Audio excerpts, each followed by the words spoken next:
Hey photographers, thanks for dropping by the channel today. Join me with a cup of tea and a little bit of discussion about the Fuji X-S10. Now, I don't have it with me right now because I had to send it back to Fuji. My X-H1 is going to be playing the dummy camera here for that because it's kind of similar in a way. It's a lot larger though. So catch me after the break. So the first thing I want to talk about is the ergonomics of the X-S10. I really liked it. It's a small camera, but you know, your pinky's not floating around like this. It actually is kind of similar to this X-H1 in that the grip is nice and deep and it doesn't butt up against this is the 16 to 80. With your bare hands, it works fine. With gloves, it's a little tight, as you've seen in one of my videos. Now, some of the other things that I really liked about this camera, and I give a thumbs up to the ergonomics, the way the overall design of the camera is. I really like over here on the X-S10, there is a really nice exposure compensation dial over here.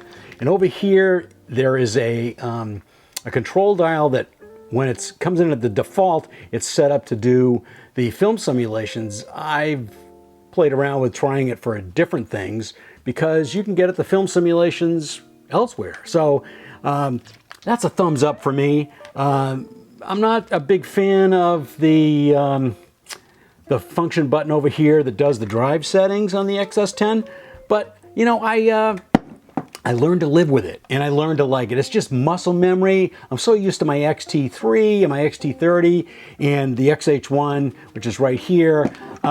It's just getting used to a different way of using the camera. And you know, overall, I think that's a thumbs up for the camera in general. Now, you know, the other thing about it is that you know, I complained a lot about the flippy screen. Well, for the flippy screen for stills, no, it's a thumbs down for me because I like to just go up and go up like this, or up and down I should say, and then vertically you can do the same thing. Now for video, it's a thumbs up for me, and I really liked it for video because I like to see the framing of me in the frame. Oh, I really don't like seeing me in the frame, but you know what I'm saying. So that's a thumbs up for video, thumbs down for stills. One of my thumbs down for this camera is the battery. It's the same battery that you get in X-H1, the X-T3, it's this baby right here. You know, for me, it's a thumbs down, but honestly, it could very well be a thumbs up because I got a whole bunch of them, so I don't have to worry about it. So that's not so bad. Now, the other thing is that I initially thought that, you know, the ISO and Q button on the top of the camera, I went, oh God, well, I'm not used to it. You know what? I got to love it. I give it a thumbs up. It's right there on top. The only problem with the ISO dial is to change the auto ISOs. You got to go to like page 3 or something to change it. I really don't like that too much, so that's kind of a thumbs down. But you know what? There's so many. This is the X-H1, but the X-S10. There are so many function buttons on this camera and dials that you can change to make it your camera. And really, that's the biggest thing here, is make it your camera. So after you've used it for a little while, boy, what a great camera for doing certain things. Now, one of the things that I didn't really like at the beginning when I picked it up was the PASM dial. Now, I shouldn't complain about that because coming from Canon and Sony, guess what? They got a PASM dial. So, you know, it's really not a thumbs down. It's more of a kind of a thumbs up.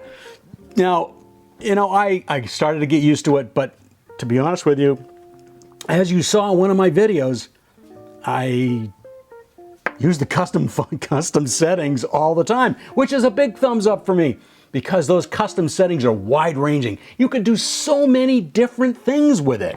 And I was quite excited about that, as you saw in the video. I like to have one for doing simulation bracket.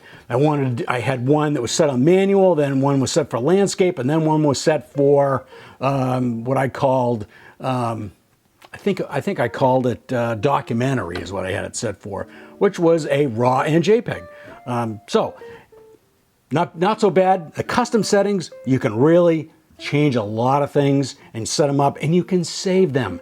Another thing is, yes, you can save your 2-second timer now. So you don't have to worry about that. And you can put it in a custom setting, which is even better. I really like that. Another initial problem that I had is that this right here is gone. What did they do with it? Well, unfortunately, they stuck it inside. So what I did is I brought it back outside again. And so now my, my focus lever here is up here on the, next to the EVF on the XS10. This is an XH1, remember that. So it was right up here, and I changed that to my, my focus lever actually. So I really like that. So I gave that initially a thumbs down, but now that I've changed it, it's easy now. So I've changed it to a thumbs up. This is getting exhausting. So one of the things I really liked about this was that the new cameras have 18 film simulations, and you can control them even more. You got a tone curve, and you've got the usual ways of controlling the JPEG, but honestly, some great stuff there. You really should get into it because it, you know, if you learn how to control it so that it gets what you want, you can go to your own saved custom settings that have different film simulations in there, which is kind of cool. And I initially thought you couldn't do that, but yes, you can. So that's a thumbs up there. Now, one thing I did not get to do, and I'm really upset about it, because I didn't even know it was in there, independent video mode. I didn't even know it was there. But it allows you to retain the settings for your still and for your video. Now on the X-T4 it's a little bit different. You got a lever to do that, but I can't wait to try it out. Hopefully I'll get to use it again. The XS10 was a lot of fun. So one of the other things that I really liked about this camera was the My Menu settings. You have two separate ones, one for video and one for stills. And that was great. That's great for me because I do both, and I like to be able to, you know, the default, it goes right to My Menu. So if you put it on video mode, it goes right to the video My Menu setting, which is great because then I can adjust things. And then if you put it back on stills, it's going to go to the stills My Menu setting. And you have a wide range of a bunch of things that you can stick in there. Now, I suggest that you, and I wanted to do a video on this, but you know, My Menu settings for video and for stills. If I were you, I would keep it to one page, not 3 or 4. You could easily do that, but just one page, and then you can prioritize which things in the My Menu are, you know, the first ones you run into, which would be obviously the ones that you use the most. So I was excited about that, and I really enjoyed that. So if you're thinking about buying a new camera, the Fuji X-S10 with the 18-55 or the 16-80 is a great choice. Now, if you just want a little run and gun camera, it's great for that.